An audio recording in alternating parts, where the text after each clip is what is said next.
going to begin by playing a game of choose your own adventure. I'm going to give you two questions. You have the option to choose to answer one and disregard the other. So question number one, define cross-sectional area, explain tensile strength, and describe to me the principles of pulleys and levers. Question number two, the beautiful maiden Rapunzel is trapped in the witch's tower, and the brave prince wants to rescue her. Rapunzel offers to let her hair down so the prince can climb up. But one human hair is so brittle, right? So how do we make sure that her hair will be able to withstand the prince's weight so he does not fall screaming from a great height to a terrible death? So how do we help the prince? And what must we figure out for him? Which question do you want to answer? If it's the second question, why is it intriguing? Why is it compelling? What is different about it? So, both these questions are different ways of looking at the same world, at the same problem. Some of the greatest minds in history were autodidacts who did exactly that. They shunned formal education, and they chose and chalked out their own paths. The writer William Faulkner dropped out of college. Rabindranath Tagore, the great Tagore, the first non-European to win the Nobel Prize in Literature, fled the classroom in favor of roaming the countryside. Tagore held that good teaching does not explain things. Good teaching stokes curiosity. Frida Kahlo was an 18-year-old headed to medical school before a terrible accident disabled her. She decided during her recovery, she decided to return to her childhood love for art with the intent of becoming an artist, and well, look where she ended up. So how is it that these people became legends? What was different about them? Granted, they probably had some degree of privilege. They had comfort at home. They probably had some grounding and some education, but that couldn't be all, could it? They did have the ability to extrapolate, they could envision, and they could empathize more than your usual person. They all could receive data, analyze it, fuse it with different modalities to create something startlingly, entirely, brilliantly new. So could it be that they were all imaginers or imagineers reworking the world in their own image? And if so, how could you produce such thinkers over and over again? That brings us back to our question of the beautiful Rapunzel and the prince's quest. So what is different about the second question? Why is it more compelling? Number one, it is empowering. The question gives you the autonomy, the power to help the prince in his quest. Number two, the question is a puzzle. Human beings love puzzles. The question respects human intelligence and individuality of ideas. The second question lets you be who you want to be. It is aesthetically pleasing. There's something almost tactile and pleasurable about it, isn't there? It is enjoyable. And last and most important for me and for everyone is it's a story. And who does not want a story to have a happy ending? So, what is the most powerful machine for change in the world? It is an idea, right? An idea has the power to change the world. It can write and rewrite history. And what is the oldest mechanism known to mankind to communicate ideas? Stories. Stories for the longest time have been the engine to propel ideas. Look at any ancient text, religious text, ancient legends, powerful myths, written and oral stories. Look at the Arabian Nights or the fairy tales of any culture. The stories, you remember the stories. In most instances, you will not know who the teller was. The tellers have passed, the stories have existed. So these stories have a way of seeping into our collective unconscious, of creating ripples of transformation even when you're not aware of them. And vice versa. They allow the reader to bring out their own ideas, to express them and execute them in a way that can effect change. Stories stoke curiosity. They embrace and empower us. They include us, and they are enjoyable, of course. You know, few people know that the great Dr. Abdus Salam, the only Pakistani and the first Muslim scientist to win the Nobel Prize, was a lover of literature. Dr. Salam was the first person to quote a poetic verse of the Quran on the Nobel stage, and he followed that with the observation that the dazzlement of one's gaze is the faith of all physicists. The dazzlement of one's gaze is the faith of all physicists.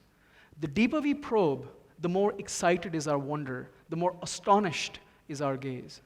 So the excitation of wonder, the dazzlement of our gaze, isn't that what stories do by dint of their very existence?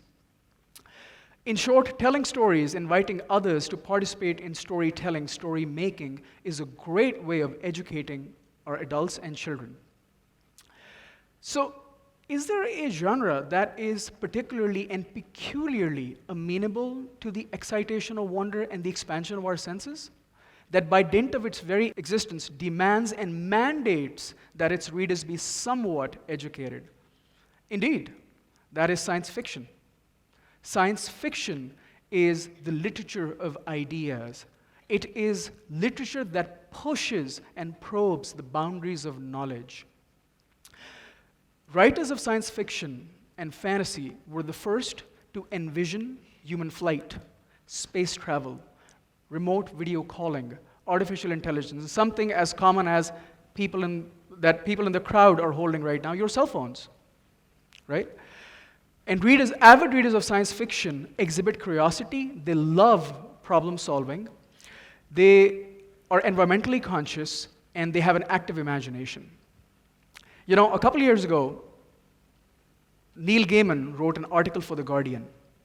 The author of classics such as Sandman, American Gods, Coraline, he reported that in 2007, he was at the first party-sponsored convention of science fiction and fantasy in Chinese history. So at the conference, Neil took aside one of the officials and asked him, what happened? The Chinese government for the longest time had disapproved the genre. What changed? It was simple, the official told Gaiman. He said that the Chinese had been struggling to innovate, to imagine, to create new things. So they assembled a team and they sent it to Silicon Valley, to all the tech companies to survey them, Apple, Google, Microsoft. And you know what they found? Across the board, all the top innovators in these tech companies had read science fiction when they were kids. Pakistan needs a scientific revolution. We need the proper teaching of the scientific method. Yet how many colleges or universities across the country have succeeded in doing that? How well have they done it? I believe science fiction is a great answer to that problem.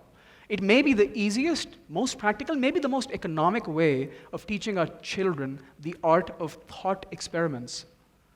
What if? Simple words. What if? An easy way to expand our imagination, to expand our senses, to teach our children cognitive flexibility, self-regulation, problem solving. What if the killer of bias, the demolisher of racism, prejudice, and preconceived notions? Science fiction is the genre of what if, and I believe it is uniquely placed to tremendously and easily improve the quality of our education. You know, in the year 2012, I had been living in the US for about 5 years, and I was doing a day job that was slowly becoming somewhat monotonous. So my brother, who's sitting in the audience right there, and his family, they visited me and they stayed with us for a few months. And when they left, I was so homesick, I was so heartbroken that I thought I could not go on. I had recently been diagnosed with the form of juvenile diabetes. I had a toddler son. And I thought to myself, well, this is it. Domestic life, health issues, worry about an early death, work day in and day out, a mindless trudge through the sewers of capitalism. This is what my life is going to be. So on an impulse, I decided to do something for myself. What if, I thought, I returned to something I had long discarded, a childhood dream, that I would go back and try to write again, as I used to when I was a teen. So that one moment of daring of envisioning something and pursuing that dream with a vengeance changed my life. So in 1 year, I would go on to attend the most prestigious science fiction writers' workshop in the world, the Clarion West Writers' Workshop, where I would work with a tremendous cohort of writers and room with them for 6 weeks. I would be mentored by Neil Gaiman, as well as Stephen King's son, Joe Hill. I would go on to lead Pakistan's first science fiction and fantasy writing workshop in Lahore in 2014. And in the next couple of years, I would become the first South Asian to win both the Bram Stoker and the British Fantasy Awards.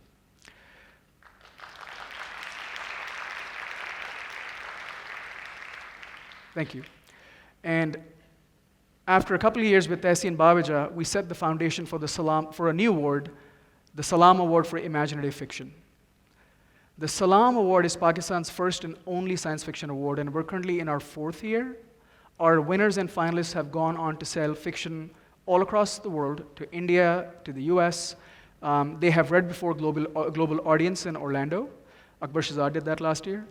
And they have been welcomed with open arms at the International Conference for the Fantastic and Arts, which is held in Orlando every year. It is a highly academic conference based on science fiction. So with the Salam Award, we hope to do exactly what I postulated earlier. We hope to encourage science fiction readership in Pakistan, to have it recognized as a legitimate mode of literature, to increase its presence at conferences, and to highlight it at literary festivals, which sadly we've not really been doing much in Pakistan.